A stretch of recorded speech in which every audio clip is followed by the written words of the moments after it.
Nagkulang umano ang Education Department sa pagkonsulta sa mga magulang sa pagpapatupad ng Comprehensive Sexuality Education Program.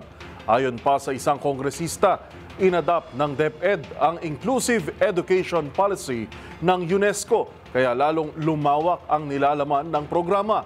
Ang balitang yan tinutukan ni Milky Regonan.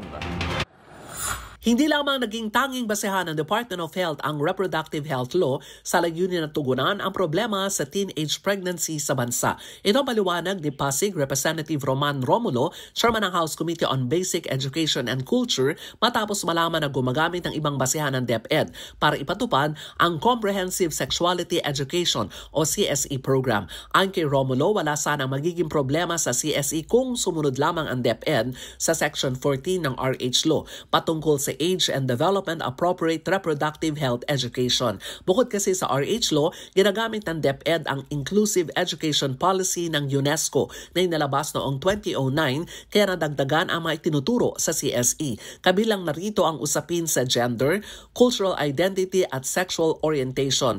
Pinono rin ni Romulo ang kawalan ng konsultasyon sa mga magulang sa pagtuturo ng CSE kahit hindi pa malinaw ang definition o kahulugan nito. Narito si Pasig City Representative Roman Romulo. It's more encompassing than reproductive health. Kasi kasama na po doon yung iba-ibang bagay pa may gender na doon, acceptance of iba na eh.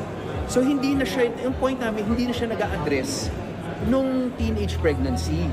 Di ba even Representative Roman Bataan also made that comment, di ba, na it does not address anymore the teenage pregnancy issue.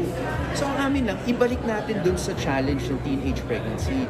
Dapat dun tayo nakatuon. Let's not introduce terms or implement terms that will complicate matters kasi iba-iba na pinapasok natin terms, iba-iba na yung pwedeng interpretation yan. Gate pa ni Romulo, dapat repasuhin ang CSE bago magpasok ng iba't ibang terminology dahil magiging komplikado ang programa salip na tutukan muna ang issue ng teenage pregnancy sa bansa. Para sa MBC TV Network News, ako si Milky Regunan, una sa Pilipinas, una sa Pilipino.